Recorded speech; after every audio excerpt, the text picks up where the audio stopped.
No, it flows, good guess. It's not stormwater runoff because it flows all the time, just so you know. And we'll start to learn at little indicators like this. What does that look like? It's ammonia. Watercress, which is delicious. big and it's edible. It's like salad, yeah. And little like freshwater shrimp live in there. But do you see any of that up in here? Not much. This is reed canary grass. So that tells you, and you'll know this later, that's cold. You know, that's okay. We're starting to piece things together now. This hidden little pipe shows up. Pipes in cold water. Pipes in super cold water, and you get indicators. Are these abiotic or biotic indicators? Biotic. Yeah. Biotic indicators are telling you, whoa, wait a minute now. This creek looks tired and old and The solution to pollution is dilution. it's spring water. Cold. Very cold. Constant flow. All this up here is developed. Somebody at some point tiled, which is underground piping. It dried up. There must have been like a marshy spring up here. A lot of ag use does that. They dry up a marsh area so they can farm it. This case, you know, maybe they had to pull water out of here to get building permits to put in buildings to make the land drier. So somebody piped off a spring source or some sort of source of water. The effluent of that is a bonus. Breathes, you know, fresh water, cold water into Titus.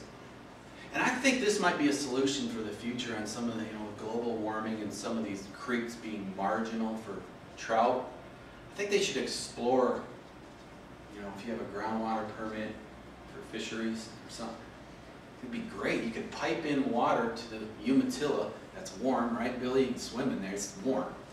You think you could have a water right, not to irrigate crops, but to pipe into the creek. As long as you didn't have fish trying to migrate back up the pipe. Yeah, they'd probably go up the pipe. The screen. Okay. Isn't there historic? But I can't think of the year. I want to say this was 4 years ago, just to give you guys some sense of the vegetation difference. So that's just above the upper bridge, looking at the diesel building. So that when you guys leave class today, go out there. It's hidden, you know, it's pretty well hidden. Nothing's over about. I mean, nothing's sticking out of the top of the deer guards, which are yay tall. Yeah. So I'm about half done, so if we give you guys a 10-minute break. You said an hour on the quiz. So okay, we're good a little bit. And it'll take an hour. Not yet. We're only half done, Chris. Oh, really? Getting excited. Jeez. He hears break and he's like a Pavlov's dog back there. Okay. I showed you that picture of that linear harp-shaped distributary. But when I was doing the study in the Little Walla Walla, I did my old historical homework. And look how sinuous the old Little Walla Walla area was. Until... What's that there? I guess it's not an oxbow, it's a... What do you call it? Island? it's really complex in the old days, I can tell you that, until man changed it and made the Little Walla Walla ditch and they started making straight lines coming off here and getting rid of all this. Walla Walla and Little Walla Walla? Is that the Walla Walla River? I think what they did was this became the Little Walla. It was a historic braid in the old days, and I think they made it an irrigation ditch currently. They capitalized on a braid, kind of like Yellowhawk. Is this the Walla Walla River? Yes, right at the Little Walla Walla intake. That's the east part of it right there, that orange ring, you'd say? Yeah, exactly. More of the east part of it, and then this becomes the west, which gets dry. So somebody, probably for town development, got rid of these braids here and all this complexity. That's too bad. Made it simplistic. Ruined it. Capitalized on this and thought, man, we could really grow crops out here. Let's mine water from here. Use this as let's put a head gate on here so it's not a natural braid. Let's control it. Develop the floodplain. Yeah, exactly. To develop the floodplain so these residents were safe and their infrastructure was safe from a natural braid. Let's control it with a head gate. Okay, so some of you haven't been coast to coast. I've worked Carolina, Wisconsin to here, and I just noticed, look at how developed. I mean, we're fortunate out here to have a lot of green space. But look at how, I think it's more challenging back there trying to work in this field with all the impacts. Everything's piped into the ground.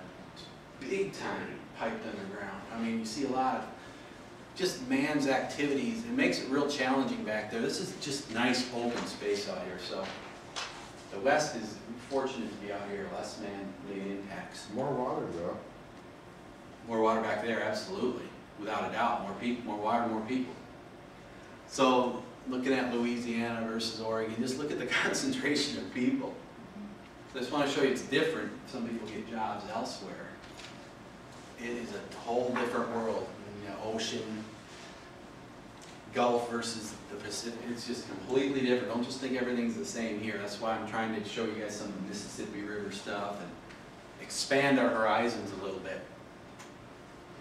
And these blocks are the remaining roadless areas in the United States. These are all gone. There's no more roadless areas east. Too many people, too much concrete, too much manipulation, too much settlement. So out here we're fortunate to have all these big plots of roadless area. I have a question really quick. Yeah? How does, I mean, it depends on a lot of different variables, but how does what we're learning here translate to like Canadian policies or European policies? Like, can I take my education and transplant it elsewhere? Yes, I've got a friend that's doing that. She did her undergrad at, she transferred, but she ended up finishing at the University of Montana. She did her master's with me at Idaho State, doing like wilderness research, and then went and got her PhD from the University of Montana, worked at Flathead Lake Biological Station for her PhD work, and she was doing beaver studies, and it was going well, and then she started doing field research in Alaska, and got picked up, and is now one of 7 researchers in Trondheim, Norway, Oh, wow. continuing beaver studies. Awesome. And she gets to reintroduce beavers to Norway. So yes, That is a good story. I want to go visit. Me too. Sign me up. That's where my family's That's from. encouraging to hear. But, and lots of similarities, obviously. Okay, next one, please. Okay, so on that road map, the concentration of people means a lot of man-made changes. Here's a fancy word for man-made changes. Anthropogenic. Man-made changes. Like this levied section, this is the Walla Walla River. Man-made change to the former sinuous river, you know, straightening it, putting in levees. So would, give me one of the two, an anthropogenic change, would you say it's more likely to be biotic or abiotic? Which means, abiotic means non-living. Man's changes are a lot of them abiotic, right? Dikes, bridges, okay? All right. Okay, so Friday we're going to start dissecting the creek. Right now we're more on the reach and watershed scale stuff. Big picture looking down, you know, bird's eye view stuff, looking down at a 1 mile reach, which is an overview. Get that perspective first, then hone down to, you know, a unit or on the ground scale, more of a, you know, ant's eye view later, but you're starting with an overview, and that's a reach. Remember that. Broad perspective, reach, overview. Start there big, hone in later. Okay, so this is kind of confusing because abiotic and biotic, lentic and lotic. So, lotic are rivers and channels, flowing water. Whereas lentic are lakes. Back east there's tons of lakes, you know, Minnesota, land of 10,000 lakes. That's the country of lentic, systems, whereas the west is, you don't see many lakes out here, do you? Ponds? You see a lot of classic rivers. They're low tick. How do we remember the difference between the two in the short term? I was thinking low, like flow, low tick. There's a whitewater rafting company that makes life jackets that's Lotus design. So I remember Lotus, Flow. whitewater, you wouldn't need to wear a life jacket if it was bobbing along. Okay, so in back, so like this. Whatever you take. So the Columbia historically was, very entirely lotic, was it not? Then we had these bright ideas to put in dams, and they transferred it to, is this lentic or lotic downstream of the dam? Loading. Lotic, flows like crazy. This is an impoundment, still water, lentic, so low and flow, means like flowing rivers, loading. Okay. Okay, here's, I drew this on the board. Headwaters.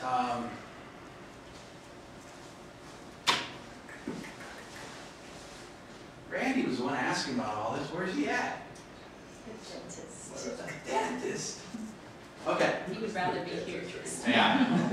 Okay, you guys, so in the mountains are the headwaters of a river, and down here, mouth, or what is it, when it comes into a bigger river system, the point of confluence. Point of intersection is confluence or mouth of the river is down at river mile 0. And as you walk upstream doing a survey,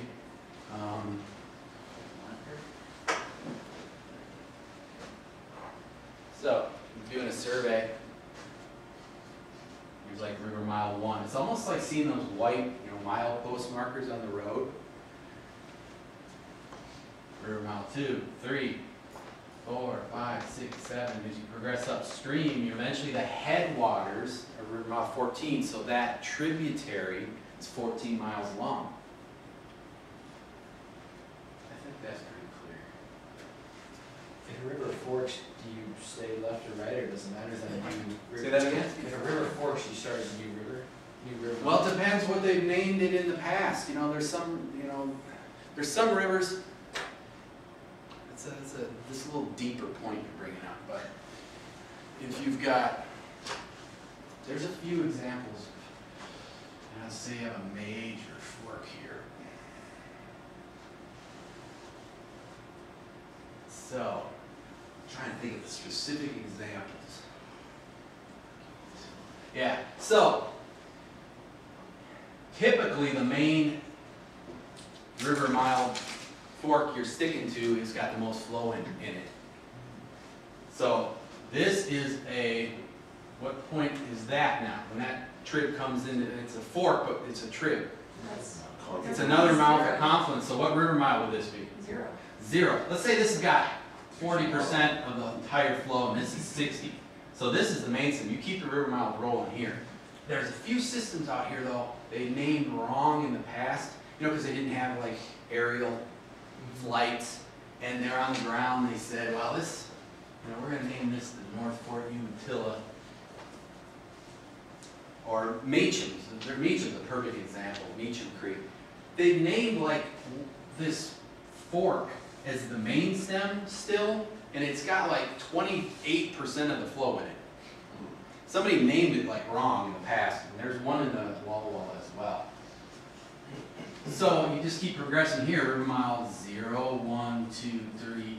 Tribs are usually shorter. It's probably a 4-mile trib.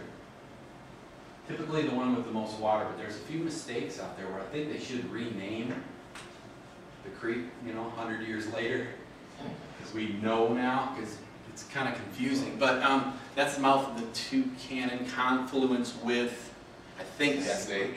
The snake. I think that's what that is. Okay. Headwaters upper part. Randy kept calling it mouth waters. I've never heard that before. Mouth waters. Okay. Head Watch now, Chris.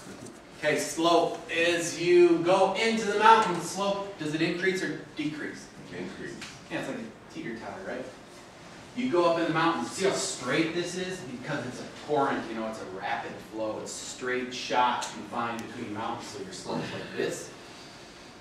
Then the river starts to get into the valley and sinuous, lazy, settling down of power.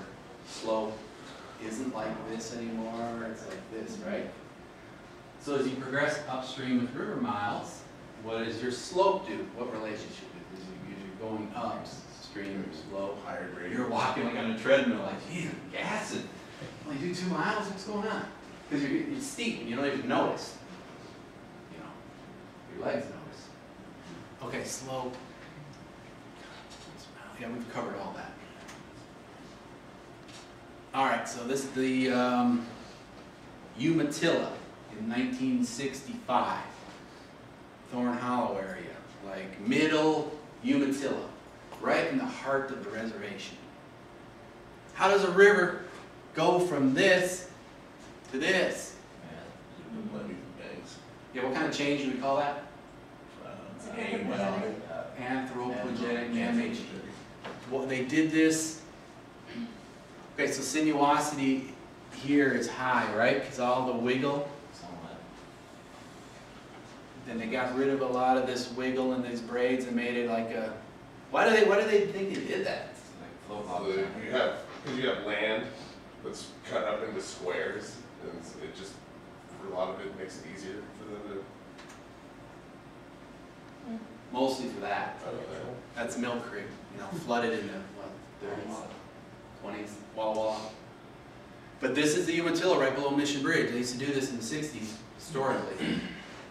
Levee the heck out of it from the inside out, which I didn't know. I thought they used to make levees from the, you know, pushing earth. Man, they did it the worst possible way ever. All the fish in there and stuff, they just. What's that? They want the gravel out of the stream. They're probably more concerned with the metals and whatnot in the. Totally. That's just the easiest bet. And why use dirt from the bank when you can use rock? And it's right there, and then we can make a nice clean levee channel. Sad but true. This is the greatest. This is my favorite picture in fisheries. This is Milton-free water. This shows sinuosity better than anything. That's the dike through Milton in the 60s, like 64, 65 flood. See what a river tries to do?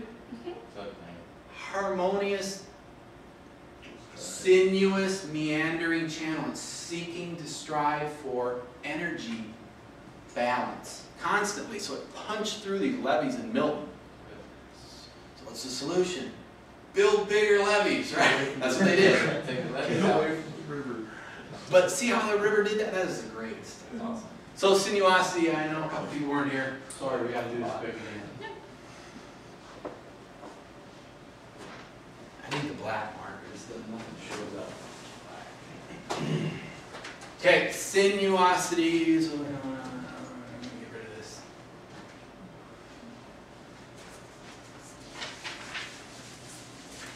This is where the class starts to progress a little deeper into just, you know, let's just not have you guys learn general terms and be good with it. Let's explain back to us, from you guys, what it means. Sinuosity.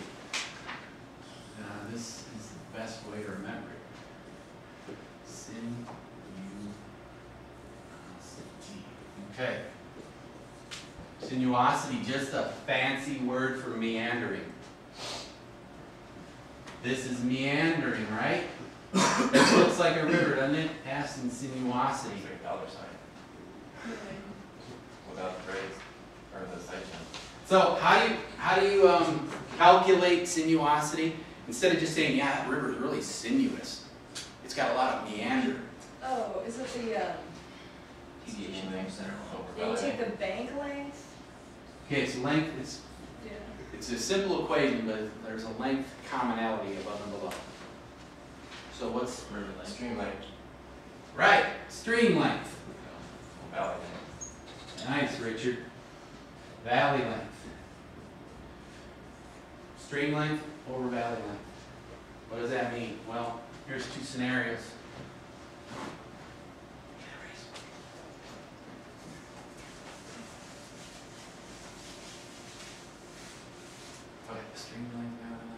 Here's about two particular valleys. Same length, valley length here from this point to this point are the same. Let's say 1,000 meters. Well, that's easy. Okay, we got 1,000 down here. But the sinuosity on this river is, wow, look at that river. That's excellent. This one, oh, we got some ag. So stream length on which of the two scenarios is way higher? You're out walking. You're out here surveying, or you measure it off a map and you're like, wow, look at the stream length of this thing is like 1,800 meters. But this one's, we walked it, it didn't take long at all. It's just a little bit longer than 1,000. It's like 1,200. So which one's sinuosity value is higher? This one means, you know, it's 1,800 over 1,000, 1.8 versus 1.2. So just think, the higher value means more meandering. Okay? You were here. Okay. And just a simple rule, water travels the path of least resistance. This is when I was going to a workshop in Cleellum. And in 2 minutes, it was like a monsoon. So water travels in a straight line usually and cuts off and forms oxbows, like Mel talked about.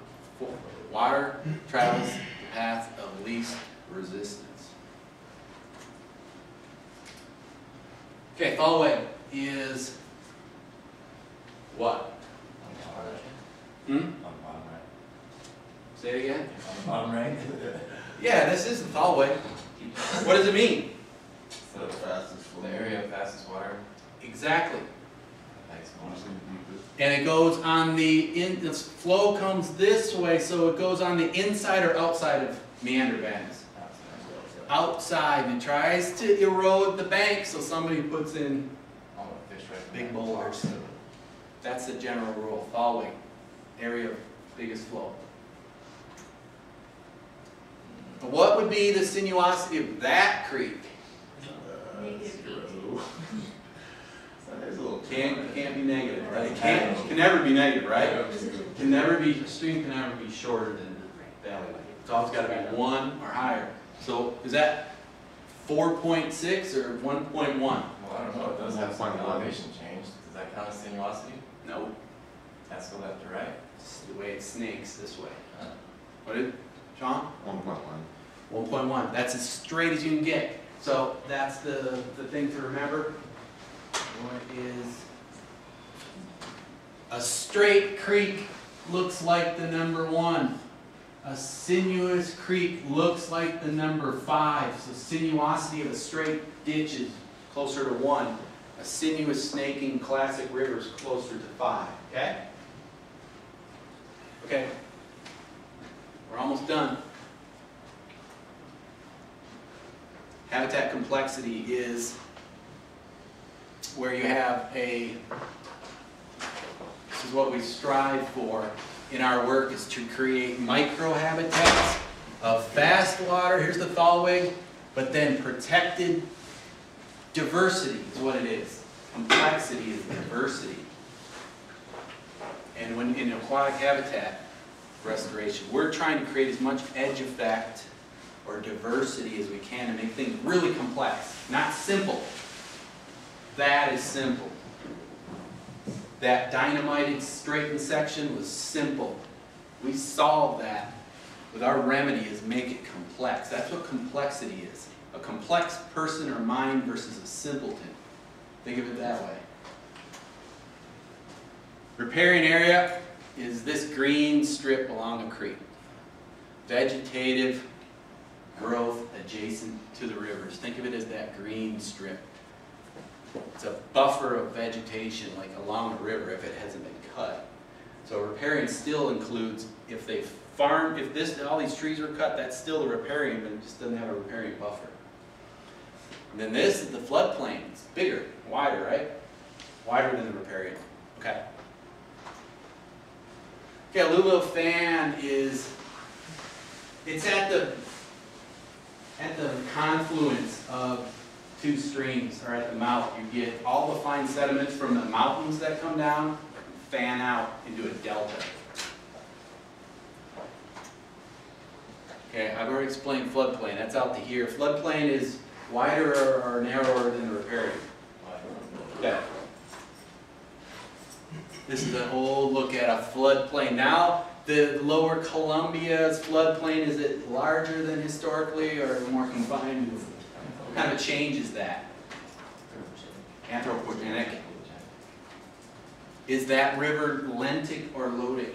It's loaded. Loaded, flow. Okay. I think this is the last one, isn't it? Okay.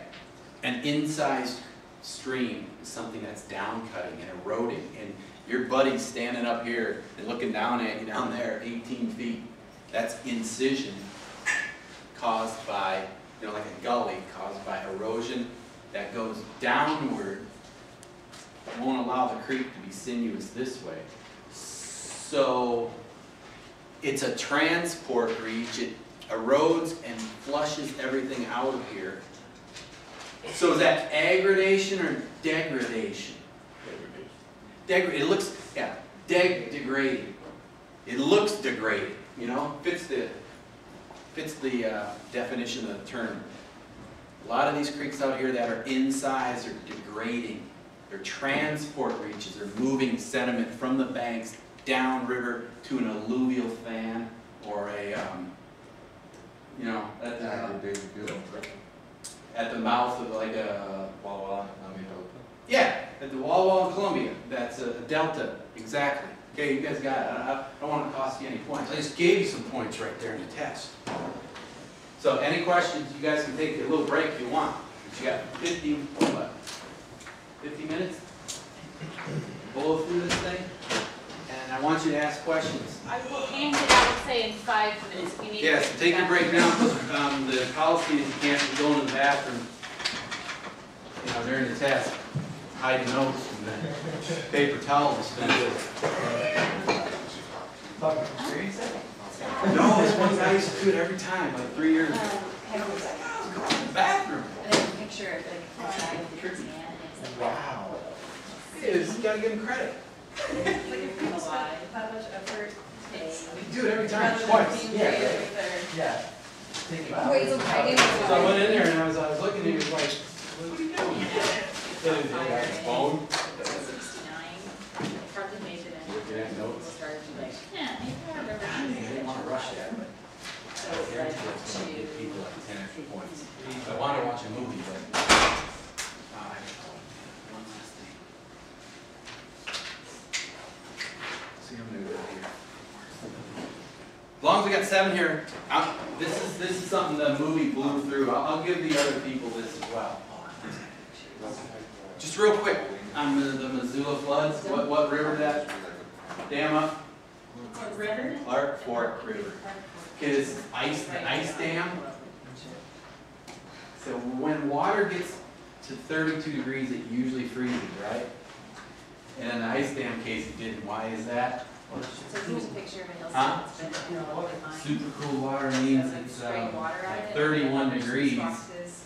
But how come it doesn't freeze? So It's under because of pressure. that, sluice boxes used to be lined I water. think you get that one. It's the movie. So what happened here was they. It's under pressure from the this, depth of that and 2 the reason mile, I'm 2 seeing mile here, deep lake, here, and here, the ice, because that's what water the sluice needs box to was, expand to walking freeze, down, and put all it that on pressure shoulder, won't let so it you get expand, so piles. this water doesn't freeze. So, So that's what going started out, it's mining not through the flood costs, dam, so you remember? have to really know what Super you're cool doing. water. Um, Under intense pressure will not freeze. And it just drilled its way through that ice dam, and then the Clark Fork went boom. I've seen something like that. They took a 2-liter bottle of frozen water, but it was under pressure from an air compressor. Mhm. And the moment they removed the vacuum, it just, it was like slushy. It just turned into a slushy. Oh, cool. It was really cool. See that on a show or something? I'm on the internet. Picked it up along with Richard, the- yes, sir. So when what river was dammed up where the Missoula floods? Remember the name of it? The Missoula River? No, it was. Think of that. Okay. No. Think of those explorers. The explorers, the two explorers. Oh, yeah, the Clark Ford. Yeah. Evan and Tom. So remember the name of the river in Montana that was dammed up by the ice? What was the name of that river that was dammed up by the ice during the little floods? What were the two explorers we sent out across the west of the star? So which of the two names was the river? Clark Fork River. Alright. So how did that, how is water that's 31 degrees, how does that not freeze? So here you can Oh, kind you of guys see. can get technical. Hmm? Yeah, this is the technical one, the film. And the headwater, Why did it not freeze? Usually it's like this really great. Pressure, because that deep lake was 2 miles deep, and the pressure of the ice Even moved more the so water than that, expand. it's just Water like- has to expand to freeze. Entire So house. super cool water, It's not less left than in 32, it won't freeze. And then it, remember, it drilled through the dam and blew it out? You remember that, Amanda? Remember the name of that river that got dammed up by the ice? What are the two explorers that we sent across the United States to discover the Germans? Yeah, so which of the two is the name of the river? Lewis or Clark Fork River? Right. You remember why the dam blew out?